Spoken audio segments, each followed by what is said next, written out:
갑작스럽게 이 말을 듣는다면 당신은 어떤 표정을 짓겠습니까? You're under arrest for aggravated murder ×2. 그러나 여기 청순한 얼굴의 한 소녀는 대부분의 사람들과는 전혀 다른 반응을 보였습니다. 보통의 사람이라면 당황하거나 억울하다고 소리치거나 혹은 아무 말도 못한 채 얼어붙을지도 모르겠죠. 하지만 이 소녀는 아니었습니다. Could you please be careful taking this one You got off it. so it doesn't break the bracelet, You please? got it. 놀랍게도 황당한 사람은 그녀 하나로 끝나지 않았죠. 그녀의 엄마는 이렇게 말했습니다. She almost died too. 이어지는 그녀의 항변. So she was crying for 3 months. So we told her to go. 딸을 두둔하는 엄마의 말은 오히려 모두를 더욱 분노하게 만들었는데요. 법정 한가운데 문제의 원인인 소녀는 아무렇지 않은 얼굴로 평온히 앉아 있었습니다. 이 모녀가 법정에 선 이유는 바로 두 사람을 살해한 혐의 때문이었죠. 미국 오하이오주에 살고 이제 20살을 맞이했던 도미닉 루소. 그는 2년이나 사귄 여자친구가 있었습니다. 사귀고 헤어지고 수많은 다툼을 반복하면서도 서로를 향한 마음만은 변치 않았는데요. 하지만 어느 날부터 둘 사이에 데이트 폭력이 생겨나게 되었습니다.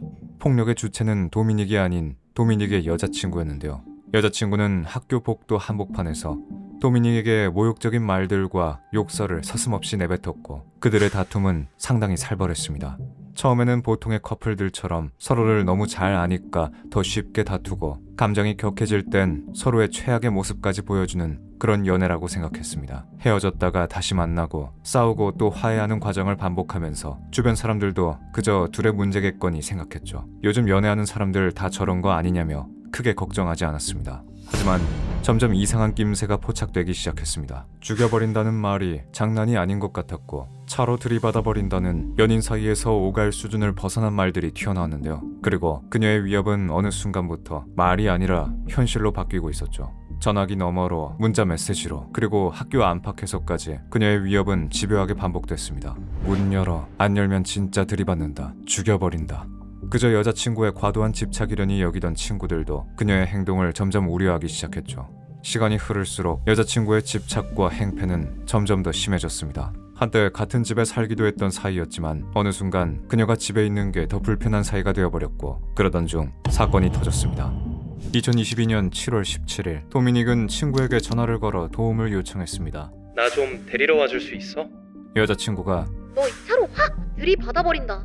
라는 협박까지 하기 시작했고 그 말은 도미닉이 전화를 건 친구의 귀에도 전해졌습니다. 도미닉에게 여자친구와의 상황을 자주 듣곤 해서 그는 웬만한 일은 놀라지 않았죠. 하지만 이날은 귀를 의심하고 말았습니다. 어디냐고 물어보는 친구의 말에 도미닉이 고속도로 한복판이라고 얘기했기 때문인데요. 다행히 이날 끔찍한 일이 벌어지지 않았고 이 일이 있고 얼마 지나지 않아 도미닉은 여자친구에게 이별을 통보했죠. 그러나 도미닉은 꿈에도 몰랐을 것입니다. 이날 벌어진 일이 둘의 운명을 완전히 뒤바꿔 놓을 것이라고 말이죠.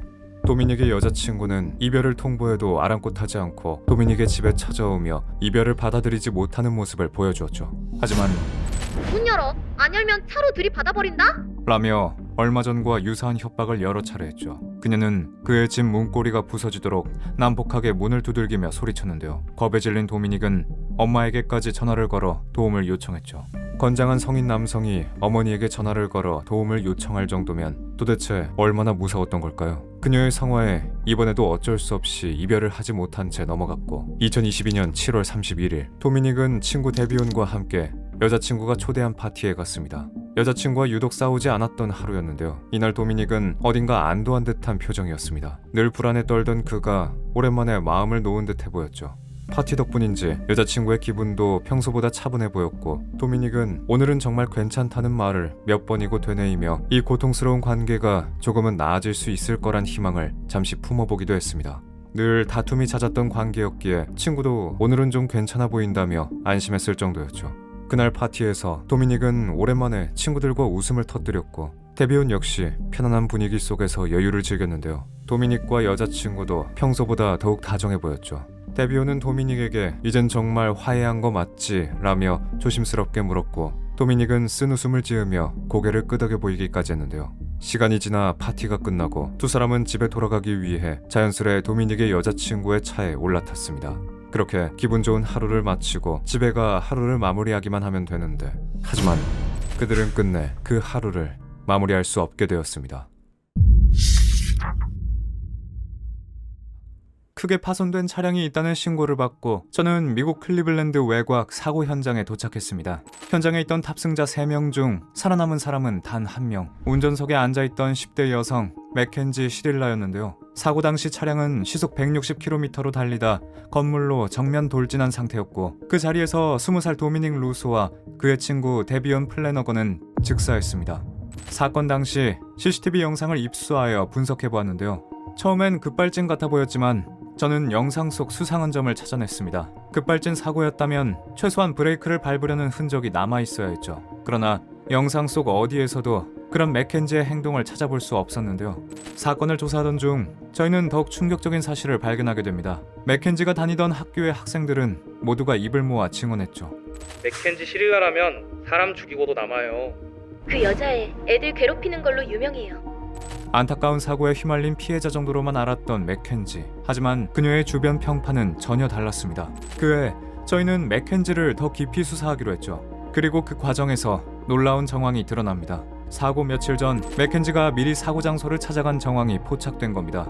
그 장소는 아무것도 없는 외딴 공장지대, 놀 곳도 볼 것도 없는 공간이었는데요. 그녀는 그곳을 두리번거리며 살펴보고 있었고 그 모습은 마치 사고 장소를 물색하는 사람처럼 보였죠. 심지어 가속 페달에 고정된 신발까지 발견되었는데요. 맥켄지의 고의적인 살인 혐의가 의심되는 상황이었죠. 그러나 맥켄지의 이상 행동은 여기서 멈추지 않았습니다. 도미닉과 데비온이 사망한 지 3개월도 지나지 않은 시점에서 그녀는 일상을 여전히 이어나갔는데요.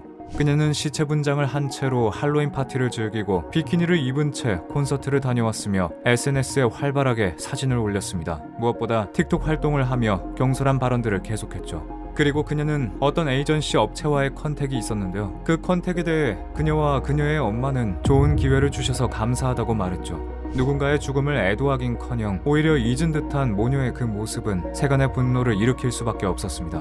모두가 피해자로 알고 있던 그녀가 사실은 고의적으로 살인을 계획했다는 사실은 모두에게 충격을 주기에 충분했죠. 심지어 그녀는 살인 혐의 이외에도 소지, 범죄 도구 소지 등 여러 가지 혐의로 함께 입건되었습니다. 맥켄지 시릴라는 결국 두 사람을 살해한 혐의로 법정에 서게 됩니다. 재판 내내 그녀는 태연한 표정으로 앉아 있었죠. 그리고 그 자리엔 사랑하는 아들을 잃은 도미닉과 데비온의 가족들이 함께 있었습니다. 심지어 맥켄지는 병원에서 조사를 받는 과정에서 형사에게 운전은 언제 다시 할 수 있어요? 라는 말을 먼저 꺼냈는데요. 자신이 두 사람의 목숨을 앗아갔다는 자각이 전혀 없는 듯 보였습니다. 그녀가 관심 있었던 건 죽은 두 사람에 대한 죄책감이 아닌 오직 자신의 앞날 뿐이었는데요. 반면 피해자 가족들의 시간은 그날에 멈춰 있었습니다. 사랑하는 아들을 잃은 슬픔, 그리고 그 죽음이 단순한 사고가 아니라 계획된 살인이었다는 사실까지 마주해야 했죠. 데비온의 어머니는 법정에서 눈물을 흘리며 아들의 소중함을 이야기했고 그는 그 어떤 물건으로도 환산할 수 없는 존재였다고 말했죠. 그런데도 맥켄지의 어머니는 자신의 딸도 거의 죽을 뻔했으며 지금도 충분히 힘들어하고 있다며 끝까지 딸을 감쌌습니다. 심지어 자신의 딸과 직접 이야기해보면 그럴 애가 아니라는 걸 알 수 있을 거라고 주장했고 맥켄지가 SNS에 올렸던 할로윈 파티는 친구들이 가자고 해서 따라간 것이라며 변명까지 했죠. 콘서트에 간 이유도 딸이 너무 힘들어 보여서 자신이 즐겁게 놀다 오라고 했다고 진술했는데요. 놀랍게도 맥켄지네의 기행은 이게 끝이 아니었습니다. 맥켄지의 어머니는 데비온을 처음엔 모른다고 했다가 이내 딸이 새로 사귄 친구였다고 말을 바꾸기도 했죠. 하지만 데비온의 여동생은 맥켄지를 이미 3년 전부터 알고 있었다고 증언했습니다. 이 모습을 지켜보던 판사는 결국 분노를 참지 못하고 말했죠. I'm hearing an awful lot about your daughter. I'm not hearing very much about the two dead. I'm so sorry. What does that mean? His life is worthless? No. 최종적으로 판사 낸시 마가렛 루소는 맥켄지 시릴라에게 15년 후 가석방 심사 가능 종신형과 운전면허 영구정지를 선고했죠. 이 사건은 단순한 사건 이상을 넘어선 인간의 이기적이고 잔인한 본성을 보여줍니다. 뜻대로 되지 않은 현실에 폭주하고 그 잘못을 알려줄 어른이 없었던 환경이 만들어낸 비극적인 사건. 잘못을 끝까지 인식하지 못한 한 사람과 잘못된 사랑의 방식이 만들어낸 참극이었죠. 시릴라가 자신의 잘못을 끝내 마주하고 죄책감 속에서 진심으로 무너지게 되기를 피해자의 가족이 견디고 있는 지금의 고통을 조금이라도 느끼기를 바랍니다.